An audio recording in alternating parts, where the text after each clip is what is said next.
प्रवचन में जो ऊर्जाएं मिलती है तो हम लोग थोड़ा सा उत्साहित रहते हैं। क्या यूट्यूब वाले प्रवचन सुने तो उसमें भी मिलेगी? सब कुछ तुम पर निर्भर है भाई। मिल सकती है, क्यों नहीं मिल सकती? बिल्कुल मिल सकती है। मीरा को 4,500 साल के बाद भी मिलना हुआ।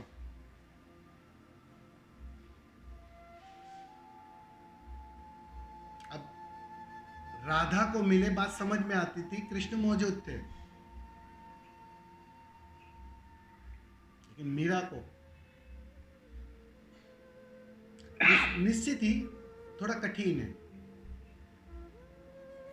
थोड़ा कठिन है, लेकिन मीरा इसलिए ज्यादा मूल्यवान है कि जहां संभावना कम है वहां भी उसने पा लिया।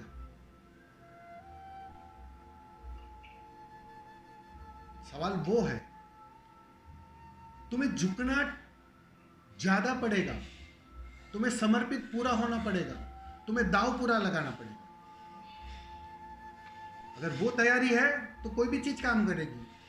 लाल भी अपना काम करेगा, मैं पास रहूंगा वो भी काम करेगा, मैं दूर रहूंगा वो भी काम करेगा, मेरी याद सिर्फ काम करेगी। कोई भी चीज काम कर सकती है। सवाल तुम्हारे झुकने पर निर्भर होता है, तुम्हारी तैयारी पर निर्भर होता है। तुम मिटने को कितने तैयार हो, तुम खोने को कितने तैयार हो, ये मूल्यवान है। ख्याल में आ रहा है जी।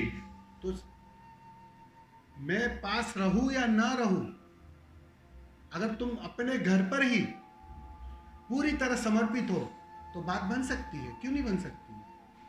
बिल्कुल बन सकती है, लेकिन थोड़ा कठिन है। अभी उतनी क्षमता नहीं है, अभी उतनी ताकत नहीं है, उतनी ऊर्जा नहीं है, तुम अभी सक्षम नहीं हो। पहले तो किसी के सहारे से तुम्हें पहले सक्षम होना पड़ेगा। अपने को तो चार्ज करना पड़ेगा ना। जी। तुम्हारी बैटरी 100% मोबाइल की होगी तब तुम किसी के काम आ सकते हो। जी। तो तुम्हें सक्षम होना पड़ेगा। तो तुम्हें जब सक्षम होना है ना, तो निश्चित ही किसी सहारे की जरूरत पड़ेगी। जी। तो इसमें कोई भी लाइव मास्टर होता है, पास में होता है, तो बहुत बात आसान हो जाती है। गोवा में तो आपने अनुभव किया ना। जी जी जी। बस वैसा है कि वहां कितना आसान था। अब वो चीज अगर तुम घर पर घटाना चाहो तो थोड़ा कठिन हो जाता है। नहीं हो सकता है, मैं बिल्कुल नहीं कह रहा हूं, इस बात को समझ लेना। जी। बिल्कुल हो सकता है। आज भी तुम ओशो से जुड़ सकते हो, आज भी तुम बुद्ध से जुड़ सकते हो, आज भी तुम कृष्ण से जुड़ सकते हो। बस वैसा प्रेम चाहिए, मीरा की तरह समर्पण भाव चाहिए। तो आज भी तुम कृष्ण से मीरा जुड़ सकी तो तुम क्यों नहीं जुड़ सकते हो? बिल्कुल जुड़ सकते हो। उसके प्रेम में तुम भी पढ़ सकते हो और बात बन सकती है। लेकिन थोड़ा उसमें फिर आपका वो बच्चे को क्या है, फिर घर के अंदर होमवर्क बढ़ जाता है। जी। समझा? तो होमवर्क करने की अभी तैयारी है नहीं अपनी, क्योंकि होमवर्क करने के लिए भी ऊर्जा चाहिए। तो वो ऊर्जा जब तक तुम थोड़े बलशाली नहीं हो जाओगे ना, एक मस्ती आने ना लगे, एक ध्यान गहरा ना हो जाए, गहरा स्वाद ना लग जाए, वो क्षमता ना आ जाए। जिस दिन वो क्षमता आ जाएगी, वो ताकत आ जाएगी ना, फिर धीरे धीरे सारे आलम्बन गिरने लगेंगे। किसी आलम्बन की जरूरत नहीं पड़ेगी। ना यूट्यूब की भी जरूरत पड़ेगी, ना यहाँ सामने बैठने की जरूरत पड़ेगी, ना किसी शिविर में आने की जरूरत पड़ेगी। ये पूछो उर्मिशा बहन को, बोलती है अभी क्या मिलना है स्वामी जी को, क्या करूंगी मिलके? बोला है ना उर्मिशा बहन?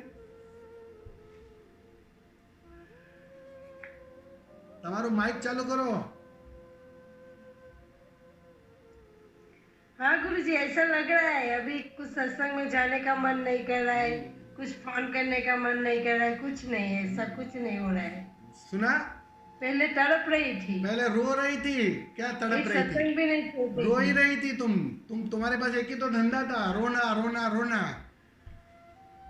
और वो रोते रोते रोते रोते बस मिट गई, हाँ, मिट गई। सिर्फ झुकाओ, रोना, रोने से ही काम हो गया मेरा सब। तो बात बन गई। अब वो खुद ताकतवर हो गई, समझो इस बात को। अब जो मैं उदाहरण दे रहा था ना आपको, अभी बात बता रहा था ना, अब वो खुद सक्षम हो गई, अब वो खुद चार्ज हो गई। अब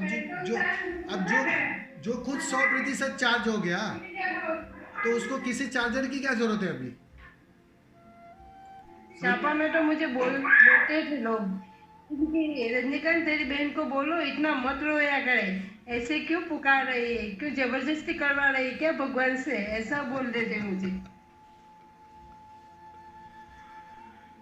बिल्कुल सही बात है, ये सामने दृष्टांत है, ये सामने उदाहरण। भगवान ऐसे ही अंदर से इतना पुकार आता था ना मैं जानता कि हूँ। अभी क्या बोलूं, मुझे कुछ समझ नहीं आ रहा है। वो इतना पुकार आता था। वही तो, वो पुकार थी, वो प्यास थी, वही तो परिणाम लाई ना।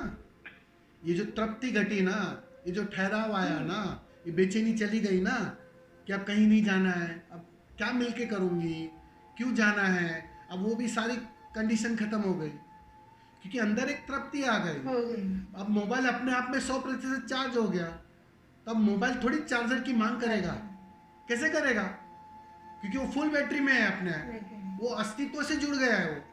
अब जो कोई अस्तित्व से ही जुड़ जाता है, तो फिर वो बीच वाले के चक्कर में क्यों पड़ेगा, अपने आप छूट जाता है। हाँ, अपने आप छूट गया। अभी इतनी याद नहीं आती, पहले इतनी याद आती थी, इतना रोना आता था, अभी वो कुछ नहीं। एक बात समझ लो, मेरा ये सूत्र समझ लो। रोना तो आता है, पर अस्तित्व के प्रति आ गया अभी। अभी मेरी एक बात सुन लो ध्यान से, सभी लोग के लिए है। जितना ज्यादा तुम मुझे याद करोगे ना, उसका मतलब तुम उतना मुझे कम प्रेम कर रहे हो। और जितना मेरी याद खत्म होने लगेगी या बिल्कुल समाप्त हो जाएगी, तुम समझ लेना तुम बिल्कुल मेरे साथ प्रेम हो गए, एक हो गए। ये बिल्कुल सिंपल सा विज्ञान।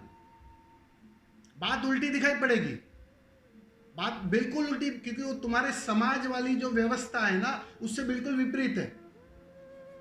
समाज में तो भाई बोलते हैं सब याद करो याद करो याद करो, यहां याद धीरे धीरे छीन होती जाएगी, समाप्त होती जाएगी। याद क्या करना, तो वो जो जैसे जैसे वो अद्वैत फलित होते जाएगा ना, वैसे वैसे तुम्हारी यादें कम हो जाएगी। जिस दिन तुम मुझे बिल्कुल याद नहीं करोगे ना, उस दिन जान लेना तुम में और मुझ में बिल्कुल अंतर नहीं है, याद आएगी ही नहीं। 24 घंटे में याद आएगी ही नहीं। इसका अर्थ ही यह है कि अब तुम और मैं दो ना बचे, एक हो गए। यह है गहन तृप्ति, यह है समाधान, यह है समाधि। इससे आगे कुछ नहीं है। फिर बस सब कुछ खो जाए, गुरु की याद भी खो जाए, गुरु भी खो जाए, कुछ ना बचे।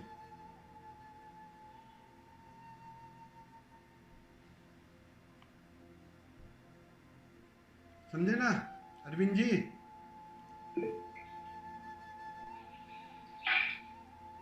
स्वामी जी प्रणाम। प्रणाम। इसमें था